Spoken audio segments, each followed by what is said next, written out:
Hey everyone, welcome back to the channel, and if you're new here, my name is Brandon, and we're setting out to learn everything we can about the wonderful world of coffee through coffee shops, different roasters, and the different types of coffees that they sell. Today's roaster that we're checking out hails all the way from Southeast Asia and Vietnam and goes by the name Tourane Roasters. A quick historical fact about the name is that their name actually comes from the ancient name of the city of Da Nang that was held during the French colonial rule.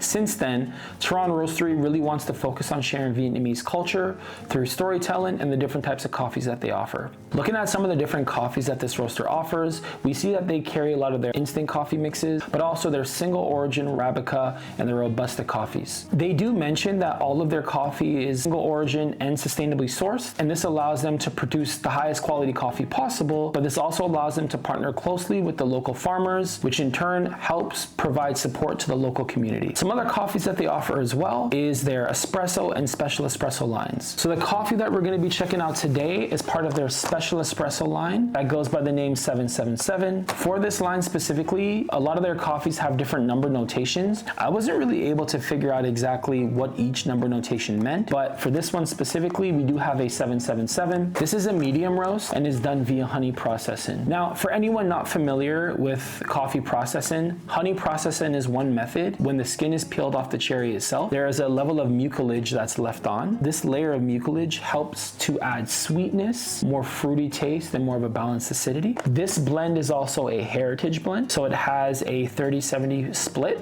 with 30% being Arabica and 70% being Robusta. That being said, Robusta coffee is king in Vietnam and is on the more popular side, especially when you look at the different coffee shops and what they offer. You'll tend to see a lot more Robusta coffee. So some of the tasting notes on this is going to be toffee, dark berry, and nuts. And again, as mentioned before with that honey processing, a lot of those fruity flavors are going to come to the forefront, specifically with this processing method. Now, there are many different ways to brew coffee. In the last video, we did a pour over, but in the spirit of Tourane Roasters in Vietnam, we're going to take the traditional Vietnamese coffee brewing approach. So what I have here is a Vietnamese coffee filter. They're very popular and you'll see them all over Vietnam. This one is an LC1 long cam. And what you have here is, it's kind of like a three-part contraption. Now, from my research, I did see a few other variations of this where they're all kind of fused together. But for this one specifically, we have our coffee filter. So this is where the coffee is gonna kind of drip through at the bottom. And to note, this is a drip coffee, so it's gonna be a little bit of a slower brewing method, but we have the drip here.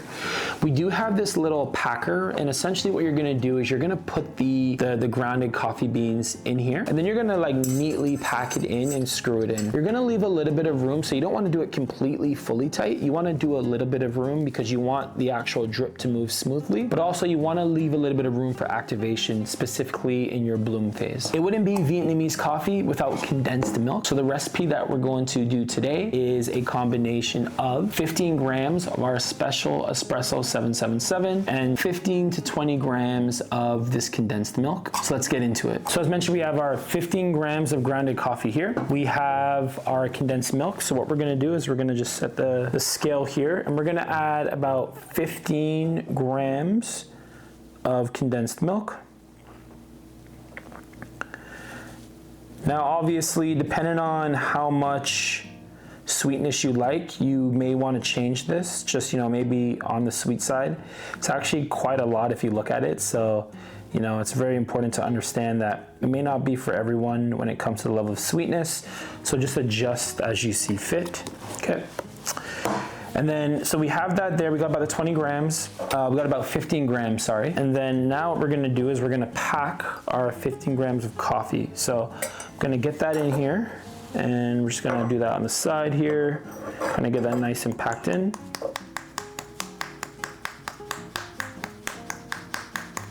Okay. So as you see here, we got the nicely grounded into the coffee. We're gonna place it here. And then we are going to just make sure it's nice and smooth. And as mentioned before, we're gonna just start to kind of turn in the press. Now we wanna leave a little bit of space because we do want that bloom, a little bit of activation room on the bloom. And we'll just kind of place that on the coffee here. So we do have our kettle boiled at 95 degrees Celsius. For this recipe, we're gonna look at about 100 grams of water, and the first 20 grams is gonna be for the bloom, and we're gonna let that sit for about 30 seconds, and then continue the rest and let it drip. We have our kettle boiled at 95 degrees Celsius. So for this recipe, we are going to do about 100 grams of water. The first 20 grams is gonna be for the bloom itself, and we'll wait about 30 seconds, and then we'll finish the remaining, and then let it brew for about 6 to 7 minutes. So we're gonna start here at about 30 grams of water. You can already see that drip starting to happen, right? So we're just waiting, we'll wait for that 30 seconds. And now it's really important to mention that this coffee brew method is fairly slow. You're gonna look at a total brew time of like 6 to 7 minutes. So definitely, you know, this is something that you can put together like right when you're heading out for work in the morning. You could probably have it brew and then get ready in the morning, start your day. But just wanted to note that it is sometimes a longer brewing time. And then we're gonna put in the remaining 100 grams of water, nice and slow. Okay, we get that 100 grams. Now we're gonna put the lid on here, and we're just gonna sit and wait. And it's really important to understand here that we just gotta wait a bit. It's gonna take a bit of time, but I'm excited to see what happens when we're done. All right, so we're done brewing now. We had a total brew time of about 6 minutes, 58 seconds, so about 7 minutes roughly. I'm just gonna take this off now. Just kind of move this to the side.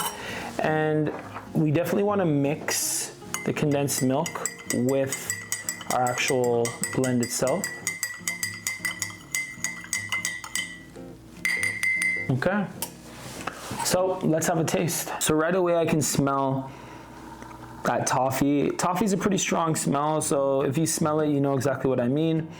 And I can smell a lot of that like nut and a bit of fruity flavors. The fruity flavors aren't as strong as I thought they may be, but also this is a medium roast and we have condensed milk in here too, so it's gonna maybe offset some of that smell.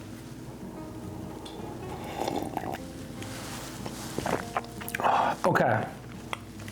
So first thing to note is it's very sweet. So I think if I was going to do this again, I'd definitely reduce the amount of condensed milk I put in here, maybe like 10 grams or even like sub 10 grams. That being said though, the coffee, it's not bad. Like it's smooth. This is a medium roast. Now, the challenge here is I don't know if it's actually the condensed milk that's making it a bit more smooth. It's giving me kind of like light roast kind of vibes or light roast tastes a bit. So it's not bad. It's smooth, the body is pretty full, so it's not like, it's definitely a fuller body than the light roast. It's definitely, you just feel that volume when you take it into the mouth. Overall, it's not bad. Now, I will say it's a different taste than I'm used to. I prefer very light roast coffees, a lot of high level fruity notes, but overall it's good. As mentioned before, I think it's a little bit too sweet for my palate, so I definitely would reduce the amount of condensed milk that I would put in this. As mentioned, the recipe that was done today was 15 grams of the medium roast with 15 grams of condensed milk. I'd probably bring this down to about 10. Overall though, the coffee is fairly smooth. It has a fuller body for sure. So when you take that first sip, you're really gonna feel that weight into the mouth and that full palate feel. Overall, on a scale of 1 to 5, I'm gonna give Tourane Roasters about a 4.5. Overall, the coffee was really good. Now, even though this may have been a bit too sweet because of the condensed milk, that's a variable that I can control, and it wasn't so much from the roaster or the beans themselves. It was just a bit too much condensed milk in there. Overall, though, I can still taste the fuller body. It's smooth, it tastes really well, and I definitely want to try this and will try this again and probably experiment a bit with the different variations of coffee to condensed milk ratio and also coffee to water ratio. There are also different ways to make this coffee. Another very popular way to make Vietnamese coffee is Vietnamese iced coffee, which is kind of the same variation but with the addition of ice. If you enjoyed this video, let me know, and if you didn't, also let me know in the comments. And as always, get to brewing.